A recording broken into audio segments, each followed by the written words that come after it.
Le Mans. Ini adalah balapan ketahanan paling populer di dunia, dengan sejarah yang sudah terbentang selama lebih dari 100 tahun. Kalau pengen tahu lebih lanjut tentang Le Mans, lu bisa nonton video yang ada di pojok kanan atas. Tapi untuk hari ini, gue nggak akan ngebahas balapannya. Melainkan, gue akan menceritakan kisah di mana sebuah mobil tiba-tiba berubah menjadi pesawat. Ini adalah kisah dari Mercedes CLR. Asal-usul dari CLR dimulai pada tahun 1997 ketika Mercedes mengikuti FIA GT Championship di kelas GT1. Gue udah pernah ngebahas kejuaraan ini dengan lebih rinci, jadi kalau lo tertarik, langsung aja pencet link yang ada di pojok kanan atas. Pada FIA GT Championship, Mercedes menggunakan mobil CLK GTR. Ini merupakan mobil yang luar biasa, terutama ketika di tangannya Bernd Schneider, yang mengikuti semua ronde dari musim tersebut. Dia berhasil meraih kemenangan pada 6 dari 11 balapan yang diadakan. Ia meraih gelar kejuaraan pengemudi, dan Mercedes membawa pulang gelar kejuaraan tim. Gila banget ya, padahal baru ikutan, tapi langsung ngasih paham. Hasil tersebut mungkin membuat lo kebingungan dan bertanya-tanya, kok Mercedes bisa membuat mobil sekencang itu? Untuk bisa menjawab hal tersebut, kita perlu melihat konteks dari persaingan yang dihadapi. Sebelum mereka ikut FIA GT Championship, udah ada McLaren F1 GTR yang sangat dominan di tahun 1995 sampai 1996. Tapi sempat mendapatkan tantangan dari Porsche ketika mereka memperkenalkan 911 GT1 pada balapan ke-8 di Brands Hatch di musim 1996. Mobil ini dibuat secara spesifik untuk mengalahkan F1 GTR. Untuk bisa mengalahkan McLaren dan Porsche, Mercedes harus membuat mobil yang lebih kencang dibanding keduanya. Jadi, bagaimana cara Mercedes melakukannya? Caranya adalah dengan menggunakan mobil yang udah terbukti kencang dan di-upgrade supaya semakin mantap. Dengan begitu, proses pembuatannya bisa lebih cepat. Dari semua opsi yang ada, Mercedes memilih untuk membeli F1 GTR dari Larbre Competition dan menggunakannya sebagai dasar untuk mempelajari dan membuat mobil balap mereka. Setelah dipreteli, Mercedes meminta bantuan dari Lola Composites untuk membuat rangka dan badan baru yang lebih ringan. Kemudian, divisi AMG diberikan tugas untuk membuat mesin baru bagi mobil ini. Hanya dalam 128 hari, prototipe dari CLK GTR sudah siap untuk diuji. Mobil ini menggunakan mesin 6.9 liter V12 yang dipasangkan dengan transmisi manual sekuensial 6 percepatan. Itu membuat CLK GTR bisa menghasilkan 612 horsepower, 0 ke 100 dalam 3,6 detik, dan memiliki top speed 320 km per jam. Rangka dan badan dari mobil ini dibuat dengan serat karbon dan aluminium, sehingga memiliki berat 1000 kg. Setelah melakukan berbagai uji coba, akhirnya Mercedes siap untuk menggunakan 3 CLK GTR pada FIA GT Championship tahun 1997. Untuk 3 balapan pertama di Hockenheim, Silverstone, dan Helsinki, McLaren F1 masih dominan di kelas GT1. Tapi ketika datang balapan keempat di Nürburgring, CLK GTR nomor 11 yang dikemudikan oleh Bernd Schneider dan Klaus Ludwig berhasil meraih juara 1. Setelah hasil yang memuaskan ini, Mercedes akan meraih juara 1 sebanyak 5 kali lagi di musim 1997, yaitu di A1 Ring, Suzuka, Donington, Sebring, dan Laguna Seca. Itulah yang menyebabkan Bernd Schneider dan Mercedes untuk meraih gelar kejuaraan di FIA GT Championship. Kesuksesan ini akan diikuti oleh versi upgrade dari CLK GTR yang bernama CLK LM. Mesin V12-nya udah diganti dengan 5.0 liter V8 yang sebelumnya digunakan pada Sauber C9 dan C11. Mesin ini dipasangkan dengan transmisi manual sekuensial 6 percepatan sehingga menghasilkan 600 horsepower dan memiliki top speed 360 km per jam. Gue pribadi nggak bisa menemukan 0 ke 100-nya, tapi seharusnya nggak beda jauh sama kakaknya. Semua perubahan ini membuahkan hasil yang luar biasa. CLK LM bukan hanya dominan, tapi menghancurkan dan mempermalukan saingannya. Selama musim 1998, CLK LM akan memenangkan semua ronde pada FIA GT Championship.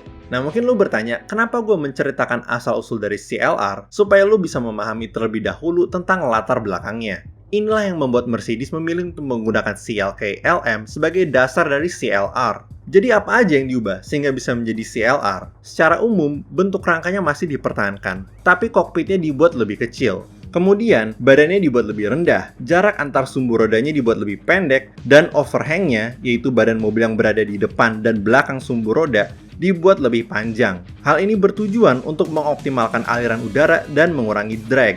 Dan karena untuk Le Mans, mobil ini akan balapan di kelas LMGTP, mereka nggak perlu membuat versi jalanannya demi mendapatkan homologasi. Itu kenapa Mercedes bisa memusatkan perhatiannya untuk membuat mobil balap yang terbaik.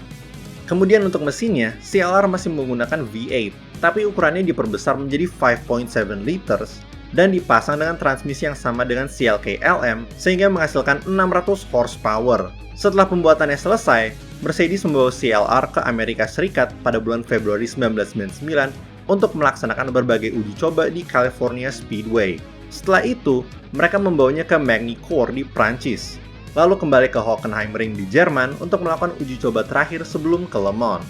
Pada tanggal 20 April 1999, Mercedes akhirnya menunjukkan CLR kepada dunia.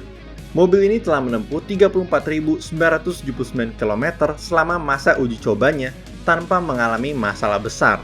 Mereka akan menurunkan 3 CLR dengan mobil nomor 4 dikemudikan oleh Mark Webber, Jean-Marc Gounon, dan Marcel Timon, kemudian mobil nomor 5 yang dikemudikan oleh Christopher Bouchou, Nick Heidfeld, dan Peter Dambrecht, dan terakhir ada mobil nomor 6 yang dikemudikan oleh Bernd Schneider, Frank Lagorce, dan Pedro Lamy. Semuanya terlihat sangat menjanjikan. Mercedes punya mobil yang cepat, bisa diandalkan, dan 9 pembalap yang bagus. Akhirnya datanglah Juni, bulan di mana Le Mans diselenggarakan pada tanggal 12 sampai 13. Tapi sebelum balapan, terdapat kualifikasi dulu dong. Pada saat inilah Mercedes mulai ketar-ketir. Hasil terbaik mereka hanya cukup untuk mendapatkan posisi 4 yang dicapai oleh mobil nomor 6 ketika dikemudikan oleh Bernd Schneider. Kemudian mobil nomor 4 yang pada saat itu dikemudikan Mark Webber tiba-tiba terbang dan ngeflip di udara sebelum akhirnya mendarat lagi dengan keempat rodanya. Hal ini terjadi sebelum sampai tikungan Indianapolis. Alhamdulillah Mark Webber baik-baik aja. Tapi kejadian itu cukup membuat Mercedes prihatin. Tanpa menunggu lama, mobil nomor 4 langsung diperbaiki dan Mark Webber dinyatakan sehat untuk kembali mengemudi. Kemudian, saat pemanasan sebelum balapan, mobil nomor 4 terbang lagi dan ngeflip.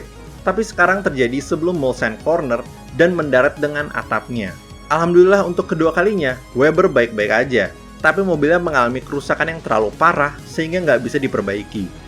Jelas, itu membuat Mercedes semakin khawatir. Para mekanik langsung melakukan berbagai perubahan pada kedua CLR yang masih bertahan. Mereka menambahkan dive planes dan membuat suspensi belakangnya lebih kaku.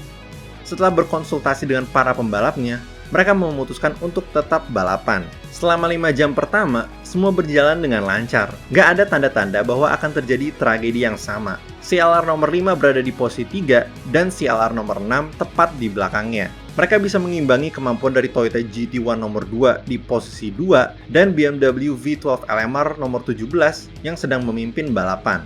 Tapi tiba-tiba terjadi malapetaka. Pada lap ke-75, CLR nomor 5 yang dikemudikan oleh Peter Dambrecht lagi ngejar GT1 nomor 2. Pertarungan sengit ini berlangsung di jalur lurus setelah Mulsanne Corner menuju Indianapolis. Pada kecepatan 322 km per jam, bagian depan dari mobilnya Dambrecht keangkat dan terbang setinggi 15 meter. Benar-benar menuju tak terbatas dan melampauinya. Bukan hanya terbang, tapi mobil ini ngeflip 3 kali sebelum akhirnya mendarat di pepohonan sebelah. Dambrecht sempat hilang kesadaran, tapi alhamdulillah dia akhirnya bisa bangun lagi dan keluar dari mobil tanpa masalah. Karena kejadian itu, Mercedes akhirnya memutuskan untuk menghentikan mobil terakhir yang masih ada di sirkuit. Kemudian program CLR diberhentikan dan Mercedes pensiun dari balapan ketahanan. Pasti kalian penasaran tentang penyebab dari fenomena ini. Kok sebuah mobil bisa mendadak terbang? Hal ini disebabkan oleh beberapa faktor. Pertama, karena desain dari CLR sendiri. Memang mobil ini punya bentuk yang licin, tapi downforce yang dihasilkan nggak cukup untuk menahannya di aspal. Kedua, karena terdapat mobil lain di depannya. Dalam kejadian ini, CLR nomor 5 berada tepat di belakang GT1 nomor 2. Ketika sebuah mobil mengikuti mobil lain pada kecepatan tinggi, mobil yang ada di depan akan menghasilkan tekanan udara rendah pada bagian belakangnya. Udara rendah ini dapat menghasilkan turbulensi bagi mobil yang mengikuti. Kalau nggak hati-hati, mobil yang ada di belakang bisa kehilangan kendali. Ketiga, sirkuitnya yang nggak rata. Perlu diingat bahwa Le Mans itu diadakan pada jalanan umum. Walaupun mayoritas dari jalur Le Mans hanya jalanan lurus, pengemudi harus selalu waspada. Karena pada kecepatan 300 km, sedikit perubahan pada aspal aja, kayak sebuah gundukan, bisa membuat lo kehilangan kendali. Atau dalam kasusnya CLR, sampai terbang tinggi. Jadi, kesimpulan dari penyebab CLR terbang adalah karena mobilnya kurang downforce, lalu efek turbulence dari Toyota GT1, Dan terakhir, karena CLR melewati bagian sirkuit yang gak rata. Oke guys, sampai situ dulu untuk video kali ini. Fenomena tersebut merupakan sebuah momen yang sulit dilupakan dalam sejarah Le Mans. Bukan hanya bagi penonton, tapi juga untuk Mercedes dan ACO. Mercedes kena trauma, dan ACO melakukan berbagai perubahan pada Le Mans untuk membuatnya lebih aman. Jadi gimana pendapat kalian tentang kejadian ini? Apakah menurut lo Mercedes lalai karena tetap memilih untuk ikut balapan? Kasih tau di kolom komen ya. Kalau kalian suka video kali ini, jangan lupa untuk like. Kalau nggak suka silahkan dislike. Dan kalau suka banget, kalian bisa subscribe dan pencet tombol join di bawah untuk menjadi member. Makasih banyak guys!